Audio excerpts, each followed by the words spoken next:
Well, good morning. Pastor Greg here, Faith Lutheran Church, Harvey, North Dakota. Coming to you with my midweek message, check-in, and short devotional. It's Wednesday, July 14th, 2021. Can you believe we're already halfway through July?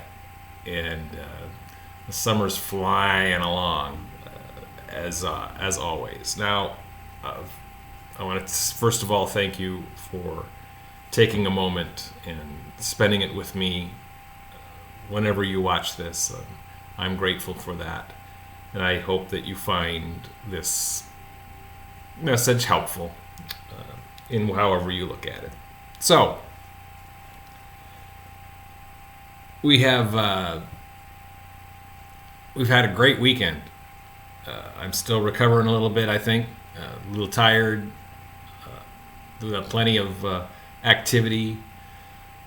The 10-year celebration, which started on Saturday, and of course, we're closer to our 11th, and I think I've mentioned that before, that we were supposed to do this last year, and yet this year is the year we're doing it because of COVID.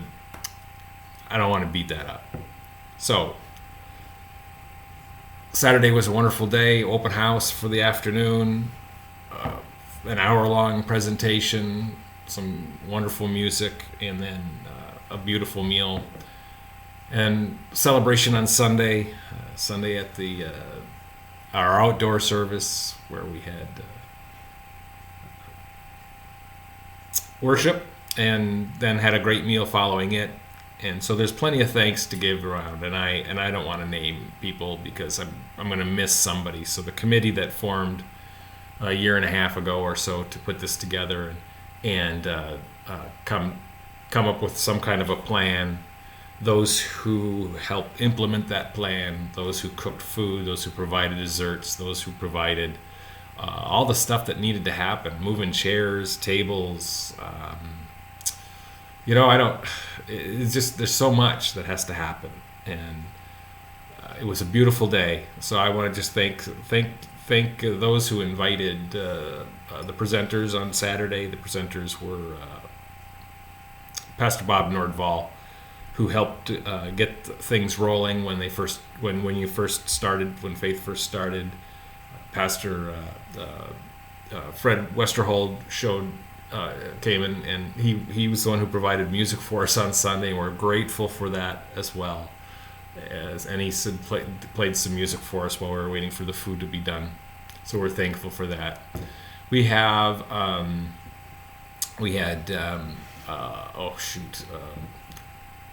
Pastor Kevin, of course, gave a short message, and Delvin Hansen from the Seventh-day Adventists came and presented a little presentation that showed how a symbiotic kind of relationship can happen between two different faith communities, and that those can survive and work together in positive ways. So we're thankful for him. And then Colette Hertz came and represented the Chamber of Commerce for us as well. We're grateful for her and the Chamber. So, almost forgot. Brian Freet gave a wonderful message about young people and living their faith. And so I'm grateful for him to come as well. So those are the presenters. Then again, there was so much that went on that day and that made this happen. And it was a wonderful event. Very positive comments all around that I've heard. So keep that and keep them in your minds, and thank them when you see any of them that helped. And again, I don't want to start naming names, only because I know that I'm going to forget somebody, and I don't want to dishonor someone by not saying their name. So you know who you are. You all did wonderful work. I can't ask for anything more than that. Blessings to you in that as you continue. So that's kind of what's happened. What's coming up here? We're really going to kind of move into summer go. We're going to be meeting Sunday mornings, like usual. Our men's group will meet tomorrow morning, 7 a.m. if you want to join me. Take a look at the next chapter of the book we're going through, Hebrews, I believe. So join me. I had light breakfast. I mean, nothing to write home about, but certainly I'll have a little of that and coffee and water for you. That's what I got. I mean, I don't really have a whole lot more to say to that. Excuse me. Okay. So, this week we have a lot of shepherd talk and shepherding talk. We have the 23rd Psalm. I am the good shepherd, right? I am the shepherd. The Lord is my shepherd. I shall not want. But the Lord brings peace to you through bringing you to still waters and green pastures. So then we jump to Jeremiah, and Jeremiah talks about the good shepherd. And if you want to follow through on that, it's Jeremiah 23, 1 through 6. Jeremiah talks about good and bad shepherds. The bad shepherds scatter the flock. The good shepherds bring them all together, and that's going to happen down the road. It's a prophecy of one to come, a righteous branch from a righteous branch from Jesse's line. So we're just getting this shepherd part kind of figured out, and then we jump to to Mark, and this really it's an interesting pericope because it's we start with it's Mark 6:30 through 34, and then we jump over 35 through 52, which is the feeding of the 5,000. And so this is kind of weird, but they've skipped over that because we're going to hear that next week. But we're going to hear John's version of the feeding of the 5,000. And so what do we get from this part that skips the part that we're supposed to talk about? Is that the verse 6, chapter 6, verse 31. And Jesus said to his disciples. Now the disciples had just come back from being sent out, and they were all excited, and they told him everything that they had done and all that had gone on and all the really cool things they saw. And Jesus says to these disciples, "Come away by yourselves to a desolate place and rest." And rest is so important. And that's what really this is. The good shepherd takes you to a place where you rest. And so what kind of shepherd do you want to follow, I guess, is where this is all about.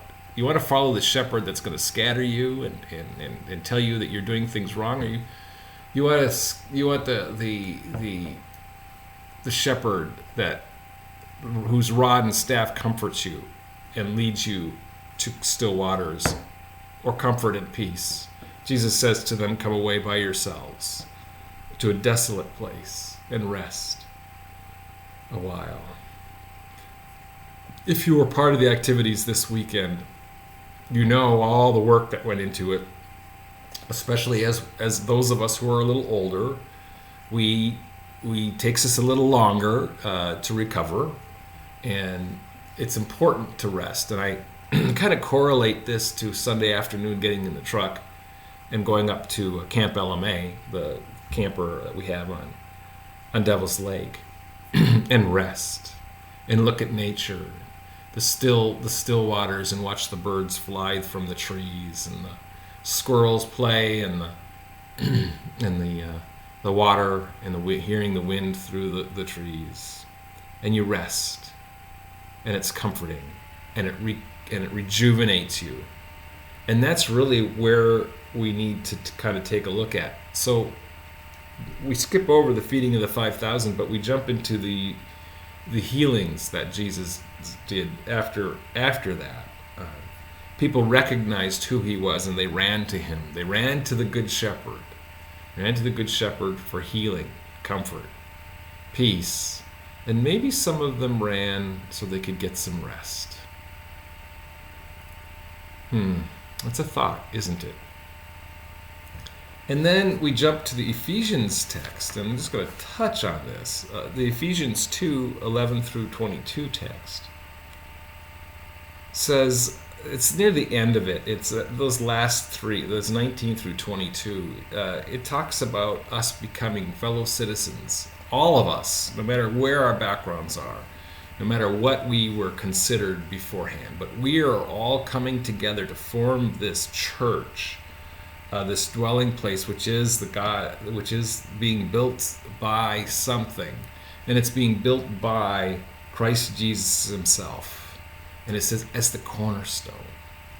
So the Good Shepherd is building that.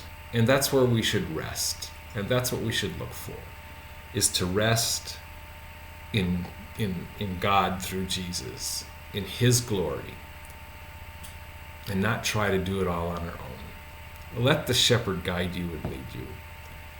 And do listen and go and rest for a while in a desolate place. I don't know where I am for Sunday. As you can see, I'm looking at all four of those texts. There's a shepherd in there. I'm not sure of the process that I will take. So anyway, that's what I've got for you. So take a few minutes today and pray. Pray for somebody. Doesn't matter who. Pick someone. Pick someone maybe that you don't know today. Just think about, I saw that person in the grocery store. I'm going to pray for them. I don't know who they are, but I'm going to pray for them. Now, they won't know you're praying for them. Or maybe they will. Anyway, interesting. So try that. Continue prayer for our farmers. I don't need to go into depth on that. You all know where we are with the crops.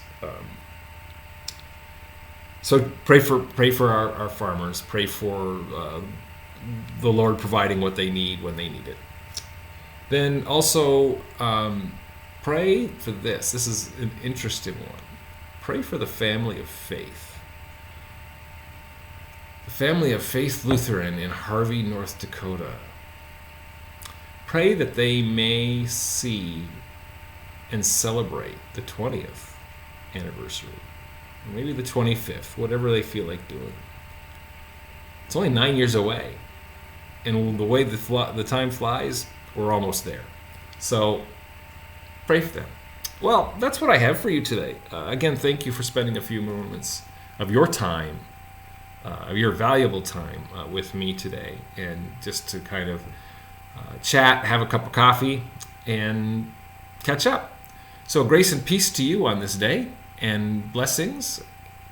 And as always, as you go around and until we come together, do take care.